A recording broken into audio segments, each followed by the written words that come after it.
اللهم إني أسألك علما نافعا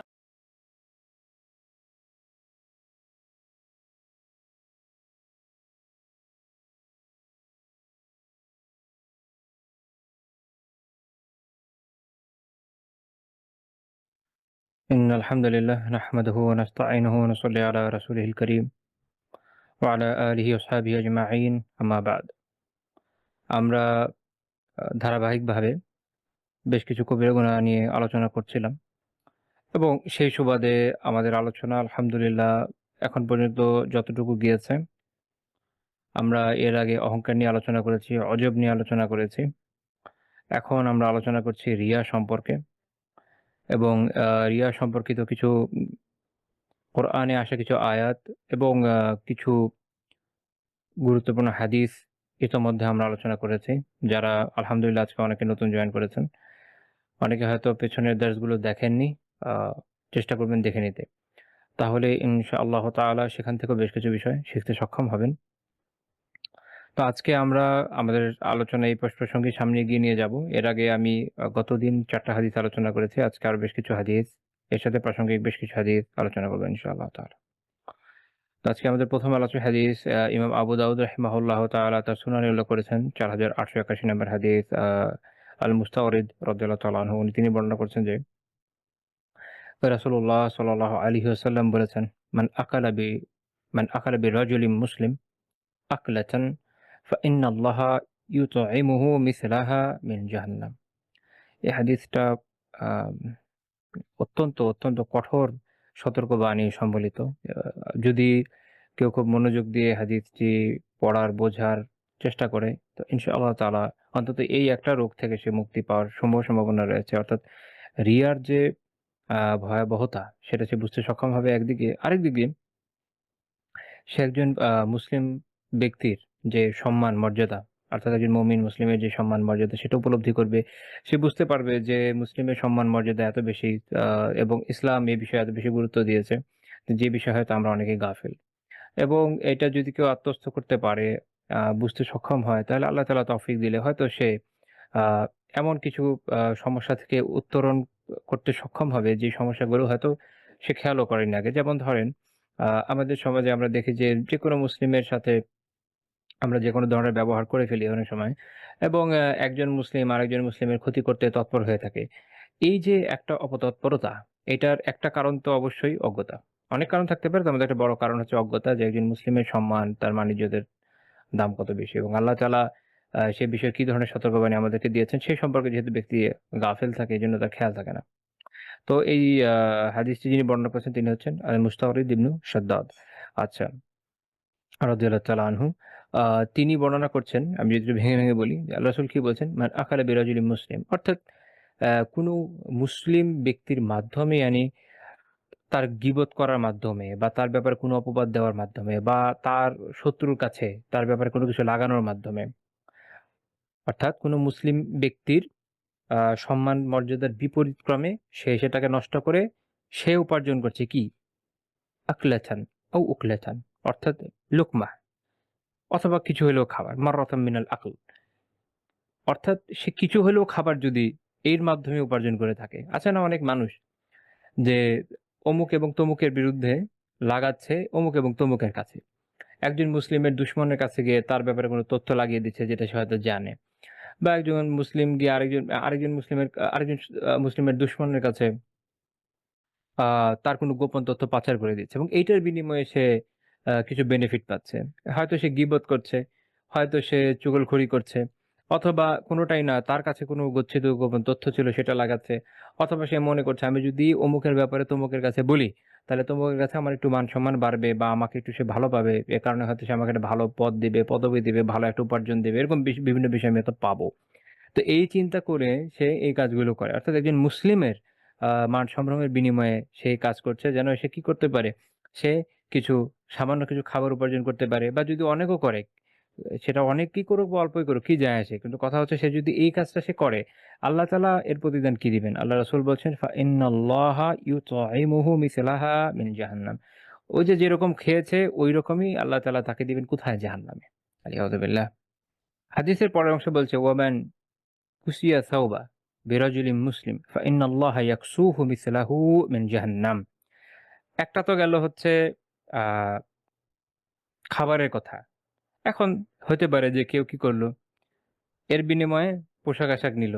মূল কথা এইটাই যে একজন মুসলিমের মান-ইজ্জতকে নষ্ট করার মাধ্যমে, তার ক্ষতি করার মাধ্যমে, তার দুশমনকে সন্তুষ্ট করার মাধ্যমে এই যে একটা উপার্জন প্রক্রিয়া, এটার ফল হচ্ছে এটা। এখন যদি কেউ এর বিনিময়ে কি করে, একটা পোশাকও পরিধান করে এর বিপরীতে, এই কাজ করার মাধ্যমে আল্লাহ তাআলা তাকে জাহান্নামে অনুরূপ পোশাক পরিধান করাবেন। নাউযুবিল্লাহি মিন যালিক। লা হাওলা ওয়ালা কুওয়াতা ইল্লা বিল্লাহ। তো দেখেন এখনকার সময়ে এই হাদিসের উপর যদি আমরা আমল করি তাহলে অনেক সমস্যা কমে যায় না? এখন তো একজন আরেকজন মুসলিমের পিছনে হাত ধুয়ে পড়ে আছে এবং মনে করছে যে অমুক তমুকের নামে লাগিয়ে আমি যদি কিছু বেনিফিট পাই তাহলে তো অনেক লাভ। কিন্তু সে বুঝতে পারছে না সে আসলে সে ক্ষতিগ্রস্ত হচ্ছে এবং এই ক্ষতি দুনিয়া ও আখিরাতের ক্ষতি। দুনিয়াতে তার মনে হতে পারে আমি কিছু উপার্জন করে ফেললাম, কিন্তু এটা আসলে বরকত শূন্য। এটা আসলে বরকত শূন্য। অন্যদিকে আখিরাতে তো এটার লসই লস। এটা তো বোঝাই যাচ্ছে। আমরা যেমন ধরেন সোশ্যাল মিডিয়াতে অনেক সময় দেখি, কথার কথা আপনার কাছে কেউ একজন কোনো বিষয় জিজ্ঞেস করলো এবং আপনি আপনি আপনার ইলম অনুযায়ী একটা উত্তর দিলেন, যেটাকে আপনি সঠিক মনে করছেন বা আপনি উলামার কাছ থেকে শিখেছেন। ওকে, আলহামদুলিল্লাহ, যে যা ভালো মনে করছেন বলেছেন। এটা একটা আমানা। দুজনের মধ্যে কথোপকথন। এটা আরেকজনকে অনুমতি ছাড়া আরেকজনের যে ভাই আপনার এই বিষয়টা আমি অমুকের সাথে শেয়ার করতে চাই। তার অনুমতি পেলেই শুধু আপনি এটাকে শেয়ার করতে পারেন, নয়তো দুজনের মধ্যকার কথাবার্তা একটা আমানা। তো দেখা যাচ্ছে এই আমানতের লঙ্ঘন করে, যেটা আমরা জানি মুনাফিকের একটা বৈশিষ্ট্য হচ্ছে কোনো কিছু আমানত রাখলে কি করে, খেয়ানত করে। তো সে এটা করলো কি, অমুক বা তমুকের কাছে স্ক্রিনশট পাঠিয়ে দিল বা অমুক বা তমুককে গিয়ে বলে দিল বা কি করলো, ধরেন একদম উন্মুক্তই করে দিল, স্ক্রিনশট নিয়ে পোস্ট করে দিল। তো এটার মাধ্যমে আসলে সে করছে কি, সে তো মনে করছে বিশাল কাজ করে ফেলেছে, অনেক বড় খিদমত করে ফেলেছে। তো মনে রাখতে হবে যে কখন কারো গোপন বিষয় বা আমানা প্রকাশ করা বৈধ, এটার সরই দিকটা তো জানতে হবে। যদি আসলে কেউ এমন কোনো কাজ করে থাকে যেটা পুরো উম্মার জন্য ক্ষতিকর হতে পারে বা কারো জানের জন্য রিস্কি, বা অমুককে মারার ষড়যন্ত্র করছে, এটা আপনি জানলেন, এটা আপনার জন্য বৈধ যে অমুককে কি বলে দিলেন যে ও কিন্তু আপনাকে খুনের ষড়যন্ত্র করছে, গুরুতর বিষয়। বা পুরো উম্মার জন্য খুব রিস্কি কোনো এন্ডেভার কেউ নিচ্ছে, ধরেন এখনকার সময় কেউ গিয়ে বাংলাদেশের কেউ হয়তো ধরেন কথার কথা সে ভারতের কোনো গোয়েন্দা সংস্থার সাথে একটা সুসম্পর্ক করার চেষ্টা করছে, এরকম যদি হয়, তো এইগুলো দেশ ও জাতির জন্য ক্ষতিকর, এটা আলাদা বিষয়। কিন্তু সাধারণ মতপার্থক্যের বিষয় আবার আমার আপনার মধ্যে হতে পারে, অমুক তমুকের মধ্যে হতে পারে, সেটা দ্বীনি ইলমি যেকোনো বিষয় হতে পারে। এই বিষয়গুলোকে পুঁজি করেও কিন্তু আমরা দেখি যে অনলাইনে যারা নিজেরা দিন পালন করছেন বলে আমরা মনে করছি বা দেখছি, জানছি, ওনারাও এই ধরনের সমস্যাগুলোর মধ্যে পড়ে যাচ্ছেন, যেটা আসলে অভিপ্রেত নয়, অনভিপ্রেত। এবং এটা মনে রাখা উচিত যে এটা মুমিনের শান না যে সে এই ধরনের কাজ করবে। আল্লাহ তাআলা আমাদের বোঝারও আমলের তৌফিক দান করেন, আমিন। তো এটা তো গেল সোশ্যাল মিডিয়াতে। আর আপনি যদি রাস্তাঘাটে যান, বাসায়, গ্রামে চলে যান, ইভেন শহরে একটু কম। শহরে হয় কি যে এই পাশের বাসা ওই পাশের বাসার মধ্যে রিলেশন একটু কম থাকে, বাট গ্রামে এটা তো অনেক বেশি। আর পলিটিক্সে তো অভাব নাই। আপনি কোথাও জব করছেন, সেম অবস্থা। ইভেন আমার সাথে একবার একজনের কথা হলো, উনি একজন ডাক্তার। উনি আমাকে জানালেন ওনার প্রফেশনাল জায়গা কিছু প্রফেশনাল জেলাসির শিকার হচ্ছেন এবং এই ধরনের ঘটনা। এবং যিনি তহমত দিচ্ছেন, আপত্তি আরোপ আরোপ করছেন বা তার নামে এরর কাছে লাগাচ্ছেন, সে ভদ্রলোক নিজে প্র্যাকটিসিং একজন মুসলিম। সুবহানাল্লাহ! কিভাবে হয়? কিভাবে হয়? আমরা কি কি মনে করি আমরা বিষয়ে? এত সোজা? এত সহজ দিন পালন? হ্যাঁ, দিন পালন অনেক সহজ যদি আপনি আসলে আত্মিকভাবে দিন পালন শুরু করেন এবং আল্লাহ তাআলা যেভাবে চলতে বলেছেন আপনি চলেন। কিন্তু যদি বিষয়টা এরকম হয় যে আপনি এই যে মনে করেন যে আমার যেভাবে মন চায় আমি এভাবে চললেই হবে, তাহলে দিন পালন আসলে অনেক কঠিন। তখন এটা মানতে কষ্টই হয়ে যাবে। আল্লাহ তাআলা আমাদেরকে সঠিকভাবে দিন পালনের তৌফিক দেন। আমিন। তো তারপরে রাসূলুল্লাহ সাল্লাল্লাহু আলাইহি ওয়াসাল্লাম বলছেন যে, ওয়ামান কামা বিরাজুল মাকামা সুমআ ওয়া রিয়া ফাইন্নাল্লাহা ইয়াকুমু বিহি মাকামা সুমআ ওয়া রিয়া ইয়াউমাল কিয়ামাহ। এখন দেখা গেল যে একজন ব্যক্তি সে কি করলো, যে আহ, সে আহ, এমন অবস্থা আহ, অধিষ্ঠিত হতে চাইলো যে সেটা সে চাচ্ছে কেন, লোক দেখানোর জন্য বা লোক শোনানোর জন্য। তো তখন আমরা সুমআ বা লোক শোনানোর বিষয়টা এর আগে ব্যাখ্যা করে এসেছি, পেছনের দাসগুলো দেখার অনুরোধ থাকবে সবাইকে। তো আল্লাহ তাআলাও তাকে কিয়ামতের দিন এরকম অবস্থানই দিবে, যে অবস্থান সে চাচ্ছিল। সবার সামনে উন্মুক্ত করে দিবে, যে হচ্ছে এই অবস্থা। তো এটা বিভিন্ন স্রোতে হতে পারে। যে সে হয়তো মনে করলো যে আমি এই অমুক অমুকের বিপক্ষে এটা বলি, মান কামা বিরাজুলিন, তো অমুকের বিপক্ষে আমি এরকম বলি, এই বলে অমুক তমুক জায়গায় আমি একটা খুব সুনাম অর্জন করে ফেলবো, বা হবে না যে অমুক তমুকে দেখায় আমি খুব ভালো মানুষ, এটা প্রমাণ করে ফেলবো। এই হাদিসের ব্যাখ্যা ইমাম ইবনুল আসির রাহিমাহুল্লাহ তাআলা নিহায়াত একটা ইন্টারেস্টিং কথা বলছেন। তিনি বলছে এর অর্থ এরকম যে আর-রাজুলু ইয়াকুনু সাদিকা ثم يذهب إلى عدوه فيتكلم فيه بغير الجميل ليجيزه عليه بجائزة بجائزة فلا يبارك الله له فيها। তিনি বলছেন যে একজন লোক হয়তো অমুকের বন্ধু ছিল, তার সদিক বন্ধু ছিল, ঘনিষ্ঠ বন্ধু ছিল। তো সে কি করলো, সে তার দুশমনের কাছে গেল এবং তার ব্যাপারে বলল কেন, এবং গিয়ে যেটা বললো সেটা বিগেরি জেমিল, ভালো না, অসুন্দর কথাবার্তা বললো তার ব্যাপারে, তার কোনো দোষ ত্রুটি নিন্দার বিষয় বা তার কোনো গোপন বিষয় সে জানে, এটা এক্সপোজ করে দিল। কেন? লিউজি ইজাহু আলাইহি মিজা ইজাথিন। এখন তার উদ্দেশ্য হচ্ছে এটা যে এটার মাধ্যমে কোনো কিছু সে হাসিল করবে, এবং ফালা ইউবারিকুল্লাহু লাহু ফিহা, এর বিনিময়ে তার যে অর্জন এটাতে আল্লাহ তাআলা কোনো বারাকা দিবেন না। এবং এটা এই যে মানুষকে দেখানোর মাধ্যমে, মানে অনেক সময় হয় কি, অমুক ব্যক্তি আছে না, তমুকের মধ্যে এই সমস্যা আছে। এখন আপনি কখন তার একজনের ব্যাপারে জানার পরে সেটাকে আরেকজনের কাছে বলতে পারেন, এটা শরঈ অবস্থান জানাটা জরুরি। যদি সেটা শরঈভাবে বৈধ থাকে এবং এটা আসলে বলার মতো ব্যাপার হয়, এটা একটা কথা। কিন্তু দেখা গেল না, সেটা না। এই যে অমুকের ব্যাপারটা এক্সপোজ করা, অমুকের বিষয়টা মানুষের সামনে নিয়ে আসা বা তাকে জানানো, অমুক তমুককে জানানো বা সবার সামনে নিয়ে আসার উদ্দেশ্য হলো এটা, সবাই বলবে যে এই ভাইটা বা এই বোনটা খুব ভালো, তিনি মাশাআল্লাহ সবকিছু এক্সপোজ করে দেন। বা হতে পারে এরকম যে এর মাধ্যমে তার প্রশংসা হলো যে উনি এরকম একটা বিশাল কাজ করেছেন, এবং কেউ ক্রেডিট নেয়। হ্যাঁ? দেখেন, আহ কেউ যদি ইখলাসের সাথে কোনো কাজ করে, সেটা আসলে তার ক্রেডিটের জায়গাটা না। সে আল্লাহ তাআলার সন্তুষ্টির জন্য আল্লাহ তাআলার শুকরগুজার হবে যে আল্লাহ তাআলা এই তৌফিক দিয়েছেন, আলহামদুলিল্লাহ। তো আলহামদুলিল্লাহ আল্লাহ তাআলার মেহেরবানি যে অমুকের আসলেই এই একটা সমস্যা ছিল এবং এটা সবার জন্য ক্ষতিকর ছিল, আমরা প্রকাশ করতে সক্ষম হয়েছি। এখন যখন দেখবেন যে না, কেউ এটা নিয়ে আসলে গর্ব অহংকারে লিপ্ত হয়ে যাচ্ছে যে আমি তো করে দিয়েছি। ধরেন ক একটা কাজ করেছে, খ একটা কাজ ১ সপ্তাহ লাগিয়ে করছে, ক বলছে যে আমি এটা ১ রাতে করে দিয়েছি, তুমি ১ সপ্তাহ লাগাচ্ছ। সো ক্রেডিট নিচ্ছে, তো এখানে তো আসলে বাহ্যিকভাবে বোঝা যাচ্ছে যে ক্লাসে শর্টেজ আছে। আ আত্মিক বিষয় তো আল্লাহ তাআলাই ভালো জানেন, ওটা তো আর আমাদের জানা নেই। ওটা আল্লাহর সাথে মুআমালা। আল্লাহ তাআলার সাথে এই লেনদেন হবে। না, আমরা বাহ্যিকভাবে যেটুকু লক্ষণ দেখছি এটা দেখে সতর্ক করতে চাই যে এরকম মানসিকতা রাখা যাবে না। এবং আল্লাহ তাআলার সন্তুষ্টির জন্য রাখতে হবে। এখন অনেক সময় হয় কি, এরকম মানুষের সুনাম পাওয়ার জন্য, মানুষ তাকে বিশেষ কিছু মনে করে এইটার জন্য, মানে এই যে একটা সুনাম পাওয়া, সুখ্যাতি পাওয়া, এই আকাঙ্ক্ষায় আরেকজনকে পচানো বা আরেকজনকে এক্সপোজ করা, আরেকজনের ক্ষতি করা, আরেকজনের গীবত করা, এই ধরনের কাজ যখন কেউ করে, এর বিনিময়ে কিয়ামতে আল্লাহ তাআলাও তাকে এইভাবে এক্সপোজ করে দিবেন সবার সামনে। কারণ দুনিয়া আমরা এমন কে আছে যার আসলে কোনো না কোনো সমস্যা নাই? সবার আছে। আল্লাহ তাআলা সাত্তার, সব তিনি গোপন করে রাখেন, তার মেহেরবানি। তো তিনি যদি প্রকাশ করে দিতেন তাহলে আমি আপনি শেষ। আল্লাহ তাআলার খাস মেহেরবানি, তিনি আমাদের অনেক গোপন বিষয় গোপন রাখেন। কিয়ামতের দিন যখন প্রকাশ হবে এটার অবস্থা ভয়ানক হবে। তো তাহলে আমাদের এটা জানতে হবে, বুঝতে হবে যে রিয়া অনেক সময়, আমি এর আগেও বলেছি যে অনেক ভালো নেক আমলকেও বরবাদ করে দেয়, এবং এইজন্য রিয়া খুব ক্ষতিকর। রিয়া অনেক ক্ষতিকর এইজন্য, যেমন একটা লোক আ ধরেন একজন মদ পান করে। মদ পান করার কারণে সে গুনাহগার হচ্ছে। ওইটার কারণে সে যদি অন্য কোনো ক্রাইম করে আরেকটা গুনাহ তার হবে। কিন্তু সে তো, মানে এমন না যে মদ পান করাকে ইবাদত মনে করছে, এরকম না। কিন্তু রিয়ার সমস্যা হচ্ছে যে মানুষ যখন ইবাদতের কোনো কাজ করে এবং সেখানে লোক দেখানোর চিন্তা করে, লোক শোনানোর চিন্তা করে, ফলে তার ইবাদতটা বাতিল হয়ে যায়। এর জন্য এটা অত্যন্ত ক্ষতিকর, অত্যন্ত ক্ষতিকর।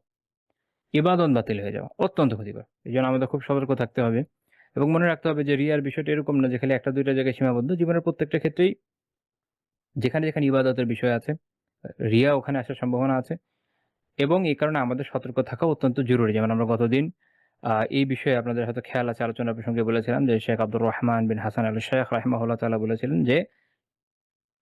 যে এই বিষয়ে জাহেল, এরকম লোক ছাড়া আসলে কেউ নিজেকে শিরক থেকে নিরাপদ ভাববে না। কারণ রিয়া ছোট শিরক, আমরা আগে আলোচনা করেছি। এবং আমাদের আলোচনা যত আগাবে তত বুঝতে পারবেন যে এই বিষয়টা এরকম যে নিজেকে নিরাপদ ভাবার কোনো সুযোগ নেই, বরং এইখান থেকে নিজেকে নিরাপদ রাখার উপায় এইটাই যে আমি নিজেকে নিয়ে ভয় করব। নিজেকে নিয়ে ভয় করব যে আল্লাহ আলাম আমার কি অবস্থা। আমি নিজেকে নিয়ে ভয় করব এবং আল্লাহর কাছে ক্ষমা প্রার্থনা করব। এই প্রসঙ্গে আরেকটা হাদিস আমরা উল্লেখ করব। আব্দুল্লাহ বিন আমর রাদিয়াল্লাহু তাআলা আনহু বর্ণনা করছেন। তিনি আল্লাহ রাসূলকে একদিন বললেন যে, ইয়া রাসূলুল্লাহ আখবিরনি আনিল জিহাদ ওয়াল গাজওয়া। ইয়া রাসূলুল্লাহ সাল্লাল্লাহু আলাইহি ওয়াসাল্লাম আমাকে জিহাদ এবং গাজওয়া সম্পর্কে জানান। গাজওয়া অর্থাৎ আবিধানিক অর্থ করলে হয় যে যুদ্ধ। বাট এমনিতে যখন আমরা সিরাত শাস্ত্রের মধ্যে আসি ওখানে ২ ধরনের যুদ্ধের কথা আছে, গাজওয়া আর একটা সারিয়া। কিন্তু এখানে আমরা এমন সময়কার একটা হাদিস আলোচনা করছি যখন এই শাস্ত্রটা এভাবে উদ্ভব হয় না এই শাস্ত্রটা। ওই সময়ে গাজওয়া দিয়ে যুদ্ধই বোঝাতো ওই সময়কার আয়াতগুলোতে। তো তিনি এই ২ টার হাকিকাত সম্পর্কে আল্লাহ রাসূলের কাছে জিজ্ঞেস করলেন। তো আল্লাহ রাসূল কি বললেন, ইয়া আব্দুল্লাহ ইবনে আমর, হে আব্দুল্লাহ ইবনে আমর, ইন কাতালতা সাবিরা মুহতাসিবা বা'আথা আল্লাহু সাবিরা মুহতাসিবা। অসাধারণ কথা। আল্লাহ রাসূল বললেন যে, হে আব্দুল্লাহ বিন আমর, যদি তুমি যুদ্ধ করো কুফফারদের বিরুদ্ধে বা সরাই যে যুদ্ধগুলো হয়, উদ্দেশ্য কিভাবে? সাবিরান অর্থাৎ আ সবর করে, মুহতাসিবান অর্থাৎ আ সওয়াবের আশায়। অর্থাৎ মূল কথা হলো এইটাই, যেমনটা ইমামুল আলিকারি রাহিমাহুল্লাহ বলছেন, খালিসান লিল্লাহি তাআলা। শুধুমাত্র আল্লাহ তাআলার জন্য খালিসভাবে যদি করো। যখন আপনি ইখলাসের সাথে কোনো কাজ করবেন ২ টা জিনিস অবশ্যই থাকবে। সবরও থাকবে। এই পথে যত কষ্ট, ব্যথা, বেদনা যা আছে এতে আপনি সবর করবেন। আরেকটা হচ্ছে এখানে আপনি সওয়াবের আশা রাখবেন। মনে রাখতে হবে যে জিহাদ করা বা কেতাল করা, বড় যুদ্ধ করা এটা অনেক বড় সবরের কাজ। আমি আমি আপনার মতো মানুষ ছোটখাটো অন্যান্য কাজেই অনেক সময় হাঁপিয়ে উঠি। সেখানে লড়াই তো অনেক বড় বিষয়। এজন্য বাংলাদেশে এত মানুষ, আপনি যদি শুধু সেনাবাহিনীর কথা চিন্তা করেন, কয় হাজার সেনাবাহিনী আছে? পুরো দেশের জনসংখ্যা অনুপাতে টাফ কাজ। শক্তিশালী ট্রেনিং লাগে। তো এইজন্য জিহাদে অবশ্যই সবর খুব জরুরি এবং সেখানে সওয়াবের আশাও জরুরি। খালি ওই যে আ আমার অফিসার খুশি হয়ে যাবে, আমি মেডেল পাবো, পদক পাবো এটা না। কি জরুরি? জরুরি হচ্ছে সবর থাকা এবং সওয়াবের আশা থাকা। আল্লাহ তাআলার কাছে যদি সওয়াবের আশা না থাকে তাহলে তো হবে না। অর্থাৎ এই যে ২ টা সিফাত, এই ২ টা সিফাত একজন ব্যক্তির মধ্যে থাকতে হবে জিহাদের মধ্যে। এইজন্য একটা বর্ণনা আছে, একটা কথা বলা হয়, আলিমরা বলেন যে, "কামা তাঈশুন তামুতুন ওয়া কামা তামুতুন তুহশারুন।" অনেক গুরুত্বপূর্ণ কথা। যে যেভাবে তুমি জীবনযাপন করো, তোমরা সেভাবেই মারা যাবা। সিম্পল। দেখবেন যে যেই লোক আলহামদুলিল্লাহ অনেক নেকির উপর জীবনযাপন করে, এটাই স্বাভাবিক। কোনো ব্যতিক্রম না হলে যে সে ইনশাআল্লাহ তাআলা উত্তম অবস্থায় মারা যাবে। যে অনেক বেশি সলাত আদায় করে, আল্লাহ তাআলা তৌফিক দিলে দেখা যাবে হয়তো সে সিজদায় মারা যাচ্ছে। যে খুব জিকির আজকার বা তিলাওয়াতে লিপ্ত থাকে, আল্লাহ তাআলা তৌফিক দিলে দেখা যাবে যেমন ব্যক্তি হয়তো তিলাওয়াতরত অবস্থায় মারা যাচ্ছে। যেমন আপনারা জানেন যে ওসমান রাদিয়াল্লাহু তাআলা আনহু যখন শাহাদাত বরণ করেন, উনি সাহাবীদের মধ্যে প্রচুর পরিমাণ তিলাওয়াতের জন্য আগে থেকেই বিখ্যাত ছিলেন এবং তিনি শাহাদাত এভাবে লাভ করছেন যে কোরআন তিলাওয়াতরত অবস্থায় কোরআন তার সামনে, সেই কোরআনে উনার রক্তের ছিটাও আছে। দেখবেন যে জিহাদ ফি সাবিলিল্লাহ আছে। এটা অবশ্য একটা খুব জটিল বিষয়। কারণ শাহাদাত অনেক বড় মর্যাদা। এজন্য আল্লাহ তাআলা সবাইকে তো এটা নসিব করেন না। কিন্তু তারপরও যারা জিহাদে যায় তাদের ওই তামান্না থাকে। তো তাদেরও অনেকেরই ওই ময়দানি শাহাদাত লাভ হয়। এরকম। আবার যে দেখা যাবে কোনো খারাপ কাজে লিপ্ত, সেও কম বেশি ওই ধরনের কোনো না কোনো কাজেই হয়তো মারা যাবে। যেমন অনেকজনকে দেখবেন এরকম আছে না? অনেক সময় দেখা যায় যে হয়তো কোনো একজন সঙ্গীত শিল্পী স্টেজ পারফরম্যান্স করতে মারা গেছে। ওই অবস্থায় মারা গেছে। লা হাওলা ওয়ালা কুওয়াতা ইল্লা বিল্লাহিল আলিয়্যিল আযীম। আরো অন্যান্য গুনার বিষয়ে খুব বেশি আলোচনা করার প্রয়োজন নেই। কিন্তু আমরা এখান থেকে বুঝে নিতে পারি যে, যেভাবে মানুষ জীবনযাপন করে তার মৃত্যু তো স্বাভাবিক ওইভাবেই হবে। মানে এটা কোনো রকেট সায়েন্স এর বিষয় না। এটা ন্যাচারাল বিষয় যে সে ওই কাজে লিপ্ত থাকবে, দেখা যাবে হয়তো ওই কাজেই তার মৃত্যু হয়ে যাবে। আর অবশ্যই যে উত্তম কাজ যখন নেক কাজের মধ্যে মানুষ রত থাকে, আল্লাহ তাআলা এটা পছন্দ করেন। আল্লাহ তাআলা তার জন্য উত্তম মৃত্যুর একটা বন্দোবস্ত করে দেন। ওয়া কামা তামুতুন তুহশারুন, আর তোমরা যেভাবে মারা যাবে সে অবস্থায় পুনরুত্থিত হবে। এটা একটা রিওয়ায়াত থেকে হাদিস থেকেও জানা যায়। যে কেউ শহীদ অবস্থায় কেউ জিহাদরত অবস্থায় মারা গেল, শহীদ হলো। পুনরুত্থিত ওইভাবে হবে। কেউ অন্যান্য নেকির অবস্থায় মারা গেল, হয়তো ওইভাবে পুনরুত্থিত হবে। তো আমাদের ভেবে দেখতে হবে যে আমরা আসলে কিভাবে মরতে পছন্দ করি। তো সেটা যদি আমাদের এই একটা চিন্তা যদি আমাদের মনে থাকে, আমার মনে হয় আমাদের অনেক সমস্যা ইনশাআল্লাহ তাআলা দূর হয়ে যাবে। ধরেন কারো হয়তো মুভি দেখায় খুব বেশি আগ্রহ আছে, কারো হয়তো অনেক গান শোনায় আগ্রহ, কারো হয়তো অন্যান্য বিভিন্ন হারাম কাজে অনেক আগ্রহ। তাদের এটা ভেবে দেখা উচিত যে আসলে যেই হারাম কাজটা তার আগ্রহ, ঠিক ওই অবস্থায় ওইটা করতে, করতে মরে যাওয়ার প্রতি তার কোনো আগ্রহ আছে কিনা। যেমন অনেকে তো আছে না, অনেক ধরনের হারাম অনলাইন কনটেন্ট, হারাম বিভিন্ন কনটেন্ট এগুলো দেখতে খুব আগ্রহী এবং দেখে, এবং আমরা জানি যে বাংলাদেশে এডিক্টেডের পরিমাণ অনেক বেশি। লা হাওলা ওয়ালা কুওয়াতা ইল্লা বিল্লাহিল আলিয়্যিল আযীম। তো এখন দেখেন এই মৃত্যুর তো আর কোনো গ্যারান্টি নেই। যেকোনো সময় চলে আসবে। মৃত্যু তো আর আমাকে আগে থেকে চিঠি পাঠিয়ে আসবে না। যখন আসবে তখন এমনি আসবে। তো আ ঐরকম পরিস্থিতিতে যদি এ ধরনের গুনাহের মধ্যে লিপ্ত থাকা অবস্থায় যদি মারা যায়, কিরকম একটা ব্যাপার হবে? তারপরে অনেকে বিভিন্ন ধরনের হারাম রিলেশন এ লিপ্ত থাকে। এরকম রিলেশন থাকা অবস্থায়, হারাম কোনো কাজ করা অবস্থায় মারা গেল। মনে রাখতে হবে যে প্রত্যেকটা খুবই জঘন্য মৃত্যু, এবং মৃত্যুর কোনো গ্যারান্টি নাই। তো এটা যদি আপনি মাথায় রাখেন, তাহলে আপনি দেখবেন যে অটোমেটিক্যালি নিজেকে সংশোধনের দিকে অগ্রসর করতে সক্ষম হবেন।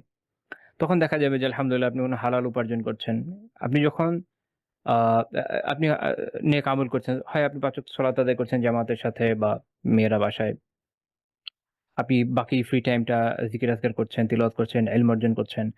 আপনি আ যখন অন্যান্য উপার্জনের, হালাল উপার্জনের কাজ করছেন, তখন আপনি এক ধরনের ইবাদতে আছেন। কারণ আমাদের দ্বীনের বিশেষত্ব হচ্ছে এখানে যে একজন মানুষ আল্লাহ তাআলার আনুগত্যমূলক যে কাজই করে ওটা ইবাদতে পরিণত হয়ে যায়। যেমনটা শায়খুল ইসলাম ইবনে তাইমিয়া রাহিমাহুল্লাহ তাআলা উল্লেখ করেছেন। তো আপনি যখন আল্লাহ তাআলার আনুগত্য করতে গিয়ে হালাল উপার্জন করছেন, যে আমি হারাম বর্জন করছি আল্লাহ তাআলার সন্তুষ্টির জন্য, আল্লাহ তাআলার ভয়ে, এটা আপনার এক ধরনের ইবাদত। আর যেমনটা ফুকাহারা বলেন যে কাসবুল হালাল ফারিদাতুন বা'দাল ফারিদা। আ হালাল উপার্জন এটা হচ্ছে ফরজের পর ২য় স্তরের ফরজ। তো এবং পরিবারের হক থাকে, সেগুলো আদায়ের জন্য আপনি উপার্জন করতে চান। দেখবেন এটা আপনার একটা ইবাদায় পরিণত হচ্ছে। কাজেই আপনি যখন ঐরকম কোনো আ কাজের মধ্যেও থাকা অবস্থায় যদি মারা যান, আল্টিমেটলি ওখানেও আপনি একটা ভালো অবস্থায় নিয়ে আসলে মারা যান, খারাপ অবস্থায় না। এবং হতে পারে সেই সময় আপনি জিকির করছেন, ফ্রি টাইম আছে, বা কোথাও যাচ্ছেন, কোনো একটা ডিউটিতে যাচ্ছেন, জিকির করছেন মুখের মধ্যে। অর্থাৎ আপনি যখন জীবনকে এভাবে গঠন করবেন যে এখানে আপনি সবসময় ইবাদত বা কোনো না কোনো ফরজে নেক আমলের মধ্যে থাকবেন, আপনি দেখবেন এটা নিয়ে আপনি একদম বিজি হয়ে গেছেন। এটা আপনাকে রীতিমতো আ বলে না গ্রাস করে নেয়, এরকম অবস্থায় থাকবেন ইনশাআল্লাহ তাআলা। মানুষকে পাপও গ্রাস করে, পুণ্যও গ্রাস করে। দেখার বিষয় হচ্ছে যে আমাদেরকে আসলে কি গ্রাস করছে। যদি পাপ গ্রাস করে, অত্যন্ত দুঃসংবাদ। আর যদি পুণ্য গ্রাস করে, তো আলহামদুলিল্লাহ, অত্যন্ত সুসংবাদ। তো এই ২য় টা, অর্থাৎ পুণ্য গ্রাস যেন আমাদেরকে করে, সেই চেষ্টা আমাদেরকে করতে হবে। এটা জরুরি। আ এ দেখেন সিনারিও দেখেন, একটা মানুষ কোনো হারাম রিলেশন এ থাকা অবস্থায় ব্যভিচার করতে গিয়ে মারা গেল। এটা কত নিকৃষ্ট একটা মৃত্যু। অথচ একই বিষয়, শারীরিক সম্পর্ক কিন্তু হালালভাবে স্ত্রীর সাথে যখন কেউ করছে, এটা একটা ইবাদত। এটার জন্য সওয়াব আছে হাদিসে, আমরা জানি। তো তাহলে এইভাবে জীবনটাকে চেঞ্জ করে নিতে হবে। একদম পুরো জীবনটা এরকম নেকির ভিতর দিয়ে নিতে হবে। তাহলে বেনিফিট হচ্ছে এই যে আপনি যখন যদি এই অবস্থায় মারা যান, ইনশাআল্লাহ তাআলা নেকির একজন মানুষ যখন কোনো ধরনের নেকির আমলের মধ্যে মারা যায়, সে তার উত্তম প্রতিদান পায়, এবং কিয়ামতের দিন এজন্য আ সে সেই অনুযায়ী কল্যাণ লাভ করবে। কিন্তু সে যদি হারামের মধ্যে লিপ্ত হয়ে মারা যায়, তাহলে কিয়ামতের দিন তো আর খুব সহজ বিষয় হবে না তার জন্য। কারোর জন্যই সহজ না। কিন্তু তাদের জন্য আরো বেশি কঠিন, অনেক কঠিন। তো আল্লাহ রাসূল যেটা বললেন যে, কাজেই যদি এইভাবে কেউ জিহাদ করে, কি হবে? বা'আসাকাল্লাহু সাবিরান মুহতাসিবা, যে আল্লাহ তাআলা তোমাকে এরকম সবরকারী হিসাবে এবং মুহতাসিব হিসাবে পুনরুত্থিত করবেন। ওয়া ইন কাতালতা মুরাইয়া মুকাসিরা বা'আসাকাল্লাহু মুরাইয়া মুকাসিরা, যে যদি তুমি আ লড়াই করো রিয়াকারী হিসাবে। ২ টা বিষয় আল্লাহ রাসূল উল্লেখ করেছেন। এক হচ্ছে আ রিয়া রিয়া করতে গিয়ে। অর্থাৎ তার নিয়তের মধ্যে, তার আমলের যে নিয়ত, এটার মধ্যে লোক দেখানোর ছিল। লোক দেখানোর প্রবণতা ছিল। সে ভেবেছে, বিভিন্ন ধরনের চিন্তা হতে পারে যে মানুষ আমাকে অনেক বড় বীর মনে করবে, এই করবে, ওই করবে। তো বা প্রশংসা হবে এইজন্য।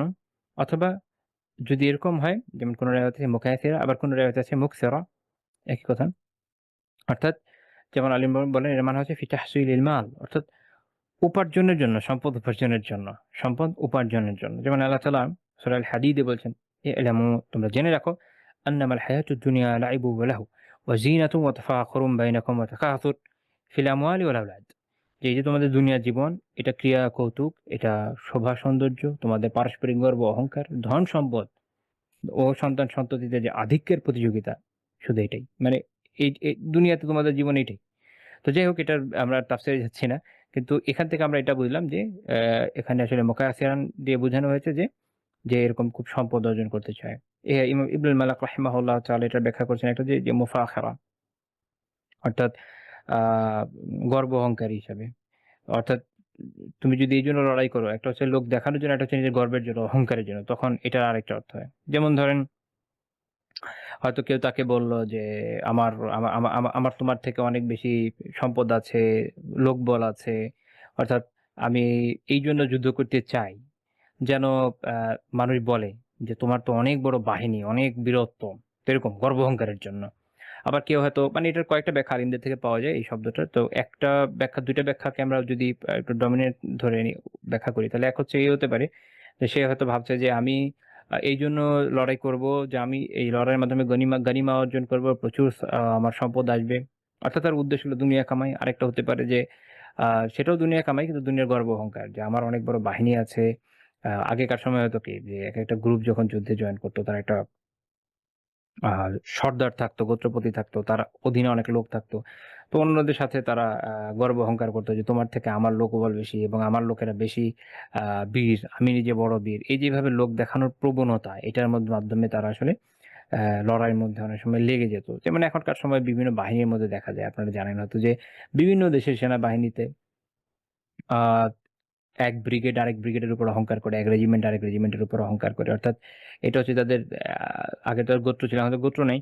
এখন তাদের হয়েছে যে এক তো হচ্ছে দেশ, অমুক দেশের উপরে তমুক দেশ অহংকার করবে, মানে একটা দেশপ্রেম একটা ভাব দেখাবে, এটা হলো একটা অহংকারের জায়গা থাকে। আরেকটা হচ্ছে যে ভিতরে, বাহিনীর ভিতরে আবার ইন্টার রেজিমেন্ট আর ইন্টার ব্রিগেডের মধ্যে একটা প্রতিযোগিতা থাকে, এরকম। তো এইটার মাধ্যমে তারা কি করবে, যে তাদের যে প্রধান থাকে, ব্রিগেড প্রধান, ব্রিগেডিয়ার, রেজিমেন্ট প্রধান যারা থাকে, এদের মধ্যে কি থাকে, একটা প্রতিযোগিতা থাকে যে ওরটা থেকে আমারটা বেশি বেশি শক্তিশালী, বেশি সাহসী, বেশি তাদের বীরত্ব বেশি, আমরা এই করেছি। এটা দেখবেন, ওটা মিলিটারির মধ্যে খুব কমন, যারা পরিচিত আছে আত্মীয় স্বজন জিজ্ঞেস করে দেখতে পারেন। তো এই ধরনের বিষয়টা যেটা এই যে তৈরি করা হয়েছে, মনে রাখবেন এটা ইসলামে, এটার কোনো জায়গা নাই। ইসলামে তো আপনি যদি লড়াই দুইটাই হয়, একটা হচ্ছে ফি সাবিলিল্লাহ, একটা হচ্ছে আল্লাহ তাআলার জন্য যেটা লড়াই করা হয়, আরেকটা হচ্ছে যেটা মানুষ এই যে শয়তানের জন্য বা বিভিন্ন তাগুতি শক্তির জন্য লড়াই করে। তো আল্লাহ তাআলার জন্য যখন কেউ লড়াই করবে, এখানে আসলে অহংকারের কোনো জায়গা নেই। এখানে ব্যক্তি বরং তার প্রত্যেক অর্জনের জন্য আল্লাহ তাআলার শুকরিয়া আদায় করে, যে আল্লাহ তাআলার মেহেরবানি যে আমি এটা পেয়েছি, না তো আমি কোথায় পেতাম? আল্লাহ তাআলা আমাকে এই নেয়ামত দিয়ে ধন্য করেছেন। তো ব্যক্তির ওখানে নিজের আর কোনো গর্ব অহংকারের জায়গা আসলে থাকে না। তো আমরা এই হাদিস থেকে বুঝলাম যে এরকম কেউ যদি কি করে, যে এইভাবে লড়াই করে, যে সে এই জন্য জিহাদ করছে বা এই জন্য লড়াই করছে। দেখেন, জিহাদ একটা অত্যন্ত বড় নেক আমল। সেটার জন্য লড়াই, সেক্ষেত্রে লড়াই করতে গিয়ে যদি কারো ভিতরে রিয়া আসে, কারো ভিতরে এরকম গর্ব অহংকার থাকে, বা সে মনে করে যে আমি অনেক সম্পদ কামাই করবে, এটার জন্য যাবে, তখন কি হবে, তাকে ওই অবস্থাতে কিয়ামত পুনরুত্থিত করা হবে। তাহলে এটা কত ভয়ানক একটা বিষয়। তো রাসূলুল্লাহ সাল্লাল্লাহু আলাইহি ওয়াসাল্লাম এটা বলার পরে বললেন, ইয়া আব্দুল্লাহ ইবনে আমর, ইয়া আব্দুল্লাহ বিন আমর, আলা আইয়ি হালিন কাতালতা আও কুতিলতা বাআসাকাল্লাহু আলা তিলকাল হাল। যে হে আব্দুল্লাহ ইবনে আমর, যে অবস্থাতেই তুমি নিহত হও না কেন, আল্লাহ তাআলা তোমাকে ওই অবস্থাতেই পুনরুত্থিত করবেন। এটা ইমাম হাকিম রাহিমাহুল্লাহ তাআলা তার কিতাব আল মুস্তাদরাকে উল্লেখ করেছেন, 2437 নম্বর হাদিস। তার মতে এটা সহিহ। ইমাম যাহাবী রাহিমাহুল্লাহ তাআলা তালখিসের মধ্যে সহিহ বলেছেন। শেখ আব্দুল কাদের আরনাউত রাহিমাহুল্লাহ তাআলা জামিউর উসুলের তাহকিক এটা সনদকে হাসান বলেছেন। আচ্ছা, আমরা এরপরে হাদিসে চলে যাই। আচ্ছা। আচ্ছা, এরপর আমরা আরেকটা রিওয়ায়াতে চলে যাবো। এটা খুব ইন্টারেস্টিং একটা রিওয়ায়াত। ইমাম ইবনু মাজাহ রাহিমাহুল্লাহ তাআলা তার সুনানে উল্লেখ করেছেন, 3753 নম্বর হাদিস। আল্লাহ রাসূল বলেছেন, লা ইয়াকুসু আলান নাস ইল্লা আমিরুন আও মা'মুরুন আও মুরা। আ এখানে তিনি যেটা বলছেন সেটা হচ্ছে কাসাস, গল্প আছে না, গল্প বর্ণনা করানোর সময় মানুষ ওয়াজের মধ্যে। এখানে মূল উদ্দেশ্য হচ্ছে যে আল কাসাসুল আল আত-তাহাদ্দুস, বিভিন্ন ধরনের বর্ণনা বা ওয়াজ, ওয়াজ করা। অর্থাৎ ইসলামী বিধানটা ছিল এরকম যে যিনি আমির হন, যিনি শাসক হন, আ তিনি নিজে তার প্রধান যে জামে মসজিদ, সেখানে খুতবা দিয়ে থাকেন, এবং অন্যান্য অঞ্চলে তার পক্ষ থেকে প্রতিনিধি, এখানে যেটাই বলা হচ্ছে মামুর, যে তার পক্ষ থেকে হয়তো প্রতিনিধি দিবে। অর্থাৎ আল্লাহ রাসূল বলছেন যে এরকম যে মানুষের কাছে আ দ্বীনের দাওয়াটা পৌঁছে দেওয়া, ওয়াজ করা তাদেরকে, তো তাদের উদ্দেশ্যে খুতবা দেওয়া, যা করা। এটা মূলত কে করবে? এটা করে হচ্ছে আমির অথবা মামুর, তার পক্ষ থেকে আদিষ্ট যারা, অথবা আরেকজন হতে পারে অর্থাৎ যে লোক দেখানোর জন্য করে। অর্থাৎ এখানে তিনি একটা জিনিস বুঝিয়ে দিয়েছেন যে মূলত এই দায়িত্বটা একজনের। সেটা হচ্ছে আমিরের। আমির নিজে যদি না যেতে পারে, অর্থাৎ যেমন অনেকগুলো প্রদেশ থাকলো, একটা দেশে অনেক মসজিদ থাকবে, সব জায়গায় আমির তো আর যেতে পারবে না। ওখানে তার পক্ষ থেকে প্রতিনিধি নিযুক্ত হবেন, যিনি ওখানে মানুষকে দ্বীনের বিষয়গুলো শেখাবেন, দাওয়া করবেন, খুতবা দিবেন, ওয়াজ করবেন। আর এর বাইরে এক ক্যাটেগরির লোক থাকবে যে হচ্ছে এরকম যে সে আগের ২ ক্যাটেগরির মধ্যে বিলং করে না। কিন্তু সে তারপরও এগুলো নিজ দায়িত্বে, যেটা তার দায়িত্ব না, এটা সে করে যায়। কেন? এটা সে এইজন্য করে যে যেন আ এটা মানুষকে সে দেখাতে পারে যে আমি একজন বড় ওয়াইজ, আমি অনেক কিছু জানি, আমি এই করি, ওই করি ইত্যাদি। তো ইমাম সিন্দি রাহিমাহুল্লাহ তাআলা সুনান ইবনে মাজাহর হাশিয়াতে উনি এটা আলোচনা করতে গিয়ে বলেছেন। যেখানে মূল বিষয় দেখেন সেটা হলো আ যখন একটা দেশে ইসলামী শাসন ব্যবস্থা কায়েম থাকে, সেখানে আমির নিজে যখন এই ধরনের কথা বলে, যেমন আমরা খোলাফায়ে রাশিদিনের সময় দেখেছি, বা পরবর্তী খলিফাদের সময় দেখেছি, উমাইয়া বা আব্বাসীদের সময় দেখেছি। তো তারা নিজেদের পক্ষ থেকে কখনো নিজেরা এবং নিজেদের পক্ষ থেকে যাদেরকে নিযুক্ত করেছেন, তারা যখন দিন মানুষকে শিখিয়েছে, এটার মধ্যে একটা শৃঙ্খলা থাকে, এর মধ্যে মাসলাহা থাকে, কল্যাণ থাকে। আর যখন এর বাইরে কেউ চলে আসে, তাদের অনুমোদনের বাইরে, তখন বিষয়টা হয়ে যায় এরকম যে সেখানে এক ধরনের বিশৃঙ্খলা চলে আসে। তো সে কেন আসলো? এখানে একটা হতে পারে এইরকম যে হয়তো দেশের মধ্যে ফাসাদ সৃষ্টি হয়েছে। অর্থাৎ আ শরিয়া আইন আর বলবৎ নাই। দেশের মধ্যে বিশৃঙ্খলা আসছে বা এমন দেশ, যেমন আমরা সেকুলার একটা স্টেটে আছি অন্যান্য জায়গায়। এখানে এই ধরনের নির্দেশনা কার্যকর নয়। কারণ এখানে তো আমির নিজেই সেকুলার এবং সে তো জীবনেও খুতবা দিবে না। এটা আপনারা জানেন ও বোঝেন। তো এরকম জায়গাগুলোতে বা কখনো এমন কোনো জুলুম বিভিন্ন অঞ্চলে প্রতিষ্ঠিত হয়েছে, তখন আলিমদের দায়িত্ব যে তারা নিজেদের পক্ষ থেকে দ্বীনি দায়িত্ব মনে করে আ ইসলামকে ছড়িয়ে দেওয়ার চেষ্টা করবেন। অনেক ক্ষেত্রে তারা হয়তো বিভিন্ন হুমকি-ধামকিরও সম্মুখীন হবেন। কিন্তু এটাকে পরোয়া না করে তারা দ্বীনের দাওয়া করে যাবেন। এটা না। কারণ ওইখানে লোক দেখানোর সুযোগ নাই। যেখানে শাসক চায় না এবং কিন্তু এই মাফসাদার কারণে ব্যাপক বিশৃঙ্খল, ব্যাপক অশান্তি, নৈরাজ্য সৃষ্টি হওয়ার কারণে, অর্থাৎ মানুষ দিন জানছে না। আ তাওহীদের জায়গায় শিরক কুফর জানছে। বিদআতের মধ্যে লিপ্ত হয়ে যাচ্ছে। এটাই তো বড় ফাসাদ। এর থেকে বড় ফাসাদ আর কি আছে? তো তখন আলিমদের কাজ হচ্ছে এটার প্রতিবাদ করা, প্রতিহত করা, দ্বীনের দাওয়া মানুষের সামনে নিয়ে আসা, কোরআন হাদিসের মাধ্যমে দাওয়া করা, আমাদের যে ট্র্যাডিশনাল ইলম সেটা উপস্থাপন করা। তো এটা করতে গিয়ে দেখা যাবে যে হয়তো ওখানে আলিমরা এমনিতেই হুমকির মধ্যে থাকবেন। তো ওখানে রিয়ার আসলে সুযোগ নাই। যেখানে জান নিয়ে টানাটানি পড়ে যায়, রিয়া করতে আসবে। রিয়া হচ্ছে এটা ওই জায়গায় যেখানে দেখা গেছে যে শাসক এবং তার প্রতিনিধি যারা আছে তারা খুব সহনশীল এবং আলহামদুলিল্লাহ দিনও কায়েম আছে। ওখানে খুব উত্তমভাবে সব শরিয়া শরিয়া যে বিধিবিধান পালিত হচ্ছে, উত্তমভাবে শাসকের পক্ষ থেকে ওয়াজ নসিহত হচ্ছে। সব ঠিক আছে আলহামদুলিল্লাহ। এবং দেখেন এরকম শাসক তো স্বাভাবিক নমনীয় হবে। কেউ যদি দিনে ২ টা কথা বলে তাকে তো আর কেউ ধরবে না। কিন্তু তখন কিছু লোক এরকম থাকতে পারে যে এরকম সুযোগটা যেহেতু পেয়েছি আমি এখন আ কিছু কথা বলে টলে আমার নিজের একটা মার্কেট তৈরি করে নিই। এবং আমি এটার মাধ্যমে হতে পারে যে দুনিয়া কামাই করতে চাইবে। আবার কোন ইমাম এটার ব্যাখ্যা করতে বলছেন যে হতে পারে যে সে হয়তো শাসন ক্ষমতা চায়। এইজন্য এরকম বয়ানের মাধ্যমে মানুষকে উদ্বুদ্ধ করবে যেন আমিরকে উৎখাত করে নিজে ক্ষমতায় আসতে পারে। এই যে সিনারিওটা এখানে আল্লাহ রাসূল এই বিষয়টা নিগেট করে দিচ্ছেন যে এই যে কাজটা করা হয় তাহলে 3rd যে অপশনটা যারা এখতিয়ার করবে এরকম সিচুয়েশন এ গিয়ে তারা আসলে কিসের জন্য করবে? লোক দেখানোর জন্য করবে। তাহলে আমরা দেখলাম যে জিহাদ ফি সাবিলিল্লাহর মধ্যেও যেমন রিয়া হতে পারে। আবার কোনো আলিম এই হাদিসটা নিয়ে আলোচনা করতে গিয়ে বলছেন যে এখানে ইফতার মাসালা নিয়ে আসছেন। অর্থাৎ আ এই যে একটা বিশৃঙ্খলার ক্ষেত্রে অনেকে ফতোয়া দেওয়ার ক্ষেত্রে হয়তো অগ্রগামী হওয়ার চেষ্টা করবে। এরকম বিভিন্ন কিছু হতে পারে। মোদ্দা কথা হচ্ছে এই যে জিহাদের মধ্যে যেমন এরকম রিয়া আসতে পারে এবং আমরা দেখলাম যে ওয়াজের ক্ষেত্রে মানুষকে দিন জানানোর, বোঝানোর ক্ষেত্রে যে বিষয়গুলো, এটার মধ্যেও রিয়া আসতে পারে। এটা এই হাদিস থেকে আমরা বুঝলাম। তাহলে আমি এর আগে যেমন বলেছি যে আমাদের মূল বিষয়টা এখানে জানার হচ্ছে যে রিয়া জীবনে কতগুলো ক্ষেত্রে আসতে পারে এবং এটা কি পরিমাণ ক্ষতিকর। এবং এটা যদি আমরা বুঝতে সক্ষম হই তাহলে ইনশাআল্লাহ তাআলা আমরা এই বিষয়গুলো থেকে হয়তো বেঁচে থাকতে ইনশাআল্লাহ তাআলা সক্ষম হব। আচ্ছা, এর পরবর্তী হাদিস যেটা ইমাম আবু দাউদ রাহিমাহুল্লাহ তাআলা উল্লেখ করেছেন। আচ্ছা, আগে যে হাদিসটি এটা সহিহ লিগাইরে সুনান ইবনে মাজাহ তে এসছে। এরপরে হাদিস আবু দাউদ রাহিমাহুল্লাহ তাআলা উল্লেখ করেছেন সুনান আবু দাউদের 2515 নম্বর হাদিস। এবং এটা যে অধ্যায় হচ্ছে বাবুন ফি মা ইয়াগজু ওয়া ইয়ালতামিসুদ দুনিয়া। যে গাজওয়াতে অর্থাৎ ইসলামের জন্য জিহাদে যাচ্ছে দুনিয়া কামানোর আকাঙ্ক্ষায়। এই বিষয়ে একটা অধ্যায় ইমাম আবু দাউদ রাহিমাহুল্লাহ একটা অধ্যায় তৈরি করেছেন। অধ্যায়ের নামই এটা, নাম থেকে বোঝা যাচ্ছে যে আমরা এখান থেকে কি দাওয়া পেতে যাচ্ছি। তো আল্লাহ রাসূল সাল্লাল্লাহু আলাইহি ওয়াসাল্লাম কি বলেছেন খুব মনোযোগ দিয়ে বুঝতে হবে। তিনি বলেছেন আল গাজওয়ু গাজওয়ান, এই গাজওয়া যে যুদ্ধ দুই রকম। এক, এটা এই হিসাবে না যে ফোর্স কি হিসাবে যাচ্ছে ওইটা না, ব্যক্তির হিসাবে আল্লাহ রাসূল এই আলোচনা করছেন। অর্থাৎ যারা অংশ নিচ্ছে তাদের দৃষ্টিকোণ থেকে তাদেরকে বিভাজিত করে দুই রকম। কি একটা হচ্ছে ফাআম্মা মান ইবতাগা ফাআম্মা মান ইবতাগা ওয়াজহা আল্লাহ, যে এই জন্য এই জিহাদে যাচ্ছে সে আল্লাহর সন্তুষ্টির জন্য যুদ্ধ করবে। উদ্দেশ্য এটা আল্লাহ তাআলার সন্তোষ অর্জনের জন্য সে যাবে। ২, ওয়া আতা আল ইমাম, এবং এই যে সে এই যুদ্ধে যাচ্ছে জিহাদে যাচ্ছে এখানে যে দায়িত্বশীল ইমাম, তাতে সেই সেনাপতি, যদি ওখানে সেনাপতি থাকে বা আমির নিজে যায়, মূল কথা তার যে প্রধান হবে ফোর্সের তার আনুগত্য করবে। ওয়া আনফাকাল কারিমা, এটার ব্যাখ্যা কেউ এরকম লেখেন যে উত্তম জিনিস খরচ করবে, বাট এটার আসলে এখানে কারিমা দিয়ে উদ্দেশ্য হচ্ছে আল ফারাস, ঘোড়া ঘোড়া।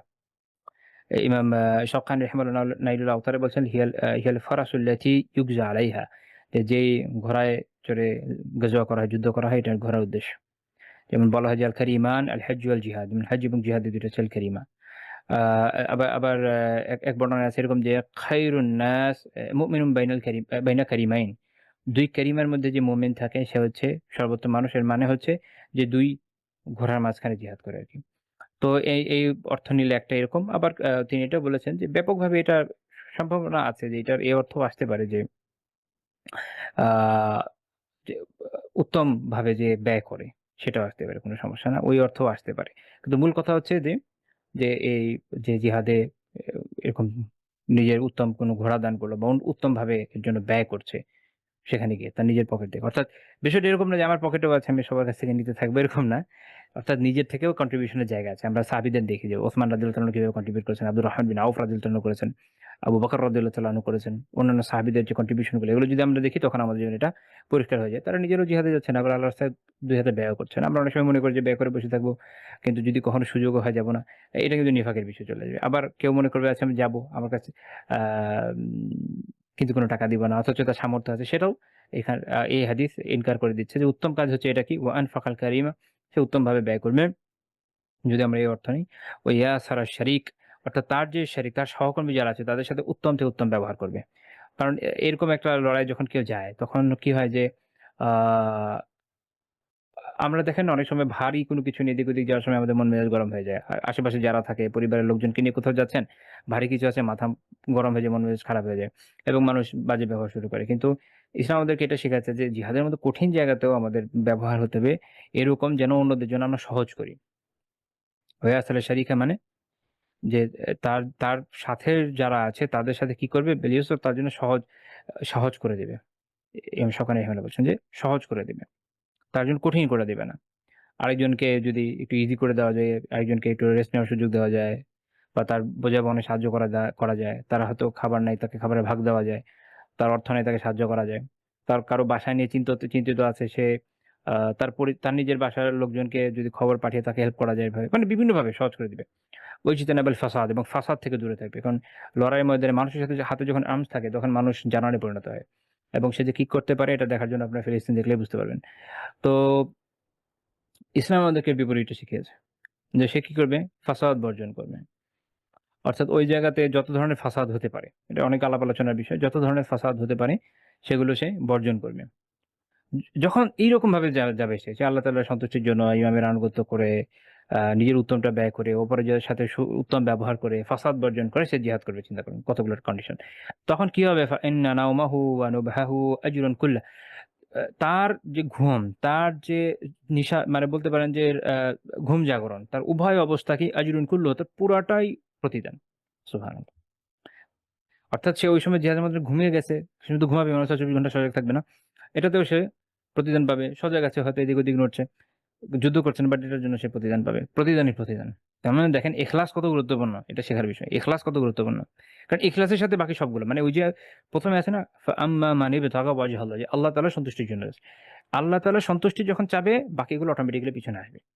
যদি আত্মিকভাবে চায়, অন্তর থেকে চায়, যদি না চায় তাহলে হবে না। তখন দেখবেন সে অনেক কিছু করবে। কারণ হতে পারে যে তার ফাসাদ করার ইচ্ছা। সে তখন ইমামের আনুগত্য করবে না। সেনাপতি বলবে না অমুক জায়গায় যেও না, সে গিয়ে বসে থাকবে। হ্যাঁ? ওই জায়গায় গিয়ে হয়তো কি করবে, ধরেন কথার কথা ড্রাগস নিবে। যেটা আমেরিকান ফোর্সরা বিভিন্ন জায়গায় গিয়ে করে। দেন দেখা গেল যে উত্তমভাবে ব্যয় করার কথা, সে উল্টা আরেকজনেরটা লুট করার চেষ্টা করবে। সঙ্গীদের উপরে চোটপাট করবে। এগুলো করবে। কারণ তার মধ্যে তো আল্লাহ তাআলার সন্তোষের অ্যাকচুয়ালি তার মধ্যে আল্লাহ তাআলার সন্তোষের কোনো আগ্রহ নাই। আচ্ছা, এই হাদিসের পরামর্শে বলা আছে ওয়া আম্মা মান গাজা ফাখরা ওয়া রিয়াআ ওয়া সুমআ, ৩ টা বিষয়।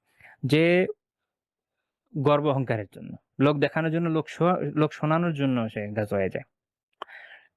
আমি অনেক বড় মুজাহিদ, আমার অনেক শক্তি আছে, আমার এই আছে, সেই আছে, বা আমি অনেক লড়াই করতে পারি। এই একটা। বা ওখান থেকে বলবো তমুক যুদ্ধে সে অংশ নিয়েছিল। আহ বা মানুষকে দেখাবে, ওখানে যারা আছে তাদেরকে দেখাবে, দেখো আমি কত ভালো লড়াই করতে পারি। এই জন্য সে আসলে সাহসী মানুষ, কিন্তু তার উদ্দেশ্যটা মানুষকে দেখানো। অথবা তার গল্প দূর দূরান্তে ছড়িয়ে যাবে, এই লোক শোনানোর তার প্রয়াস। এইটার জন্য যদি যায় ও আসল ইমাম, আর ওখানে গিয়ে সে এরকম শাসক তার যে আমির, তার যে নেতা, তার যে সেনাপতি, তার অবাধ্যতা করে। ও আফসাদা ফিল আরদ, এবং জমিনে ফাসাদ সৃষ্টি করে ওই জায়গায়।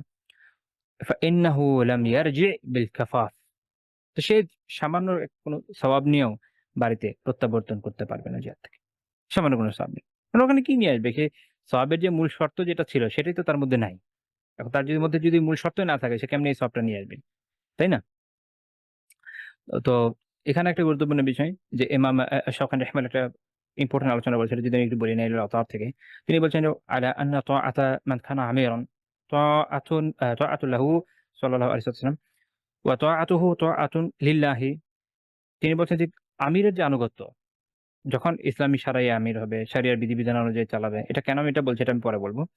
তখন তার আনুগত্য আসলে তো আল্লাহ রাসূলের আনুগত্য। কারণ আল্লাহ রাসূল যে বিধান দিয়ে গেছেন সেই অনুযায়ী সে আমল করছে। এবং আল্লাহ রাসূলের আনুগত্য মানে কি? আল্লাহ তাআলার আনুগত্য। ওয়া ইসয়ানুহু ইসয়ানুল্লাহ। আর যদি আমিরের তখন কেউ অবাধ্যতা করে সরাই ক্ষেত্রে, আল্লাহ রাসূলের অবাধ্যতা হচ্ছে। ওয়া ইসয়ানুহু ইসয়ানু লিল্লাহ। আর যদি আল্লাহর রাসূলের অনানুগত্য হয়, তার অবাধ্যতা করা হয়, তাহলে এটা আল্লাহ তাআলার অবাধ্যতা হবে। তো এটা হলো একটা মানে চেইন, যে এটা করলে এটা হয়, এটা করলে এটা হয়। কারণ আল্লাহ তাআলা কি বলছেন? আতিউল্লাহ ওয়া আতিউর রাসূল ওয়া উলিল আমরি মিনকুম। সূরা নিসা ৫৯ নম্বর আয়াতে আপনারা জানেন যে আল্লাহ তাআলা নিজেই বলেছেন যে তোমরা আল্লাহ তাআলার আনুগত্য করো এবং তার রাসূলের আনুগত্য করো, এবং তোমাদের মধ্যে যারা উলুল আমর, তোমাদের মধ্যে যারা শাসকরা যারা আছেন, বা কোন আলিম এটার ব্যাখ্যা করেছেন উলামা, আল্লাহু আলাম, তো তাদের আনুগত্য করো। কিন্তু কতদূর পর্যন্ত? এটা হলো পয়েন্ট। অতদূর পর্যন্ত যতক্ষণ আল্লাহ তাআলার আনুগত্য তারা নিজেরা করছে। যদি না করে তাহলে আমাদের উপর কোনো আনুগত্য নেই। সহিহ বুখারী হাদিস, ইবনে ওমর রাদিয়াল্লাহু তাআলা আনহু বর্ণনা করেছেন যে রাসূলুল্লাহ সাল্লাল্লাহু আলাইহি ওয়াসাল্লাম নিজে বলেছেন যে আস-সামউ ওয়া তাআতু হাক্কুন। এই যে আমিরের কথা শোনা এবং আনুগত্য করা এটা তার হক। মা লাম ইউ'মার বিল মা'সিয়াহ, যতক্ষণ না কোনো গুনাহর আদেশ দেওয়া হচ্ছে, আল্লাহ তাআলার অবাধ্যতার কোনো আদেশ দেওয়া হচ্ছে, ততক্ষণ পর্যন্ত। ফাইযা উমিরা বিমা'সিয়াহ, যখন আল্লাহ তাআলার অবাধ্যতার কোনো আদেশ দেওয়া হবে, ফালা সামা ওয়ালা তাআ, তখন কোনো আনুগত্যও নাই, কোনো শ্রবণও নাই, আনুগত্যও নাই। শুনবেও না, মানবেও না, শেষ। তখন তখন এই যে না শোনা, না মানা, এটা একটা বড় অন্যায়। কারণ আল্লাহ তাআলার অবাধ্যতা করে কোনো কিছু করার সুযোগ নাই।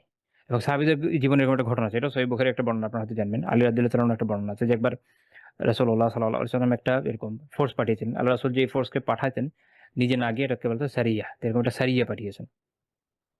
তো আ আলী রাদিয়াল্লাহু বলছেন যে আম্মারা আলাইহিম রাজুলান মিনাল আনসার, একজন আনসারীকে তাদের আমির হিসেবে নিযুক্ত করে দিয়েছেন। এবং সবাইকে বলেছেন যে তার যেন আনুগত্য করা হয়। কোন কারণে উনি তাদের উপরে ক্ষুব্ধ হয়ে গেছেন এবং গিয়ে বলছেন যে আলাইসা ক্বাদ আমারা নবী সাল্লাল্লাহু আলাইহি ওয়াসাল্লাম আন তুতিউনি, আল্লাহ রাসূলকে এটা তোমাদেরকে নির্দেশ দেন নাই যে তোমরা আমার আনুগত্য করবা? তারা বলছেন হ্যাঁ অবশ্যই, বলা হ্যাঁ অবশ্যই, অবশ্যই। ততক্ষণ তিনি নির্দেশ দিয়েছেন রাগের কারণে যে কিছু লাঠি ছোকরা জমা করো, আগুন দাও, দিয়ে ওটার মধ্যে ঝাঁপাই পড়ো। লম্বা বর্ণনা, ছোট করে বলছি। তো তখন কিছু সাহাবী তারা কি বললেন? তারা বললেন ইন্নামা তাবি'না আন-নাবিয়্য সাল্লাল্লাহু আলাইহি ওয়াসাল্লাম ফিরারাম মিনান নার, আমরা তো আগুন থেকে পালিয়েই আল্লাহ রাসূলের আনুগত্য করছি। অর্থাৎ জাহান্নামে যাব না বলে আনুগত্য করছি। তাহলে আমরা এখন এটার মধ্যে কেন ঢুকবো? তো পরে ওনারা আর যান নাই। পরে সেই সাহাবীরও রাগ পড়ে গেল। ওনারা আগুনে ঝাঁপ দেন নাই। এখন যারা মনে করে যে যেকোনো কথায় আমির আনুগত্য করতে হবে, তো এরকম লোককে যদি আমির বলে যে যাও ঝাঁপ দাও, সে ঝাঁপ দিবে। কিন্তু এই হাদিসে আমরা দেখছি না সাহাবীরা ঝাঁপ দেন নাই। পরে যখন আল্লাহ রাসূলের কাছে কথা আসলো, তিনি কি বলেন? লাউ দাখালুহা মা খারাজু মিনহা আবাদা, তারা যদি এতে ঢুকতো কখনো থেকে বের হতে পারত না। মানে এটা আত্মহত্যা হতো। এবং সে জাহান্নামে আগুনে জ্বলতে থাকতো, এখান থেকে বের হতে পারতো না, নাউযুবিল্লাহি মিন যালিক। এবং তিনি বলেন ইন্নামা তাআতু ফিল মারুফি, শুধু সৎ কাজে আনুগত্য হবে, শুধু সৎ কাজে আনুগত্য হবে, সব জায়গায় আনুগত্য হবে, শুধু সৎ কাজে আনুগত্য হবে। এবং এই মারুফ, এটা যে উদ্দেশ্য খালি এইটা না, বা সৎ কাজ মানে এটা না যে মানুষের যা মনে চেয়েছে তাই, মানে আমার মনে হলো এটা তো ভালোই, খালি এটা না। এজন্য ইমাম শাওকানি রাহিমাহুল্লাহ বলছেন যে লাল মারুফ ফিল আকলি আউল আদাহ, যে আপনার মানুষের মেধা কোনটাকে ভালো সৎ কাজ মনে করছে বা প্রথা কোনটাকে মনে করছে এই হিসেবে না। এই সৎ কাজ বোঝার উপায় হচ্ছে মা কানা মিনাল উমুরিল মারুফা ফি শারআ, যেটা শরিয়াতে সৎ কাজ হিসেবে স্বীকৃত। শরিয়াতে, শরিয়াতে খুব ভালো করে বুঝতে হবে, কারণ অনেকে এইটাকে এদিক ওদিক টুইস্টেড করে, না টুইস্ট করার সুযোগ নেই। যেটা শরিয়াতে সৎ কাজ হিসেবে, নেক কাজ হিসেবে স্বীকৃত, সেইটাতে আমিরের আনুগত্য। আর যেটা শরিয়াতে স্বীকৃত না সেটাতে নেই। তো আমরা এই হাদিসগুলো থেকে এটা বুঝলাম যে আলহামদুলিল্লাহ, যে রিয়া মানুষকে এত বড় নেক আমলকে কিভাবে ধ্বংস করে দেয়।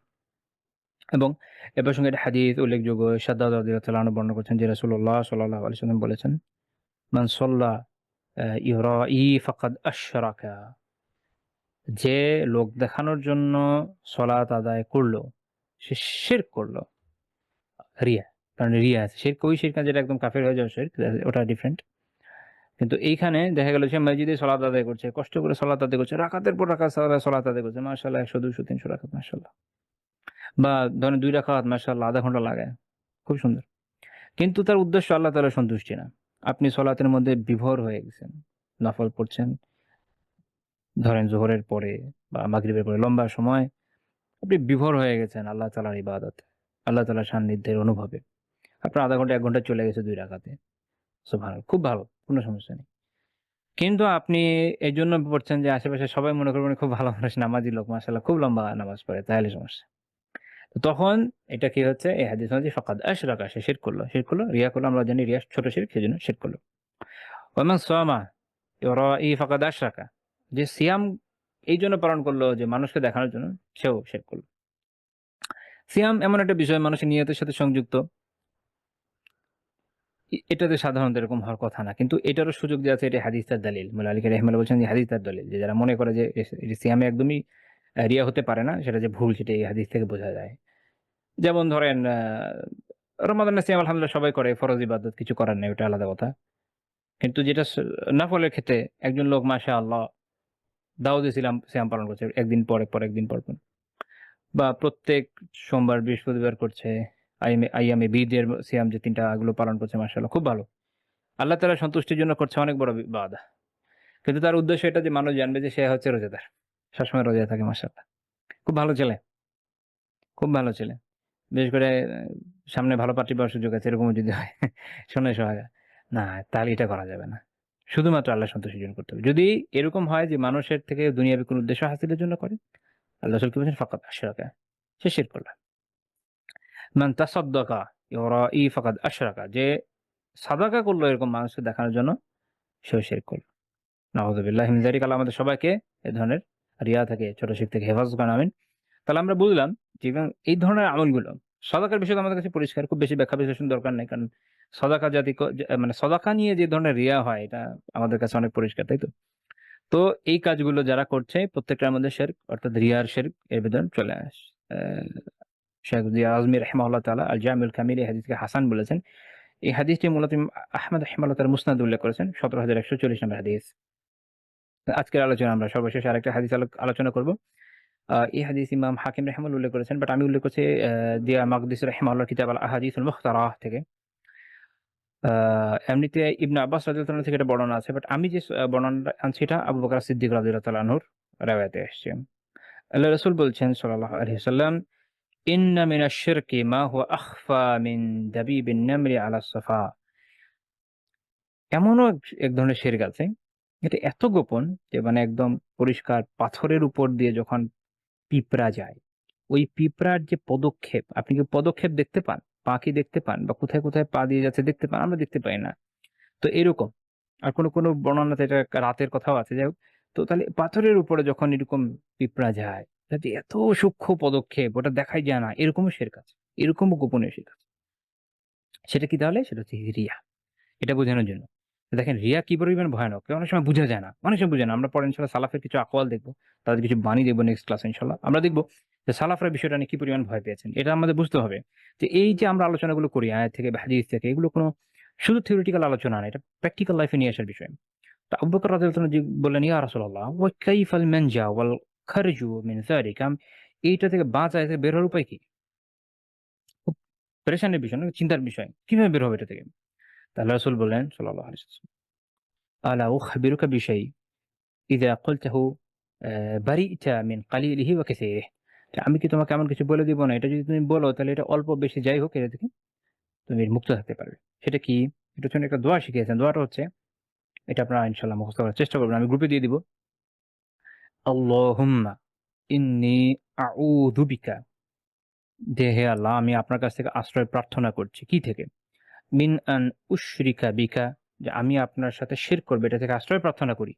ওয়া আনা আ'লামু, আর আমি এটা জানি, অর্থাৎ আমি জানি, জেনে বুঝে শিরক করব, তা থেকে আপনার কাছে আশ্রয় প্রার্থনা করি।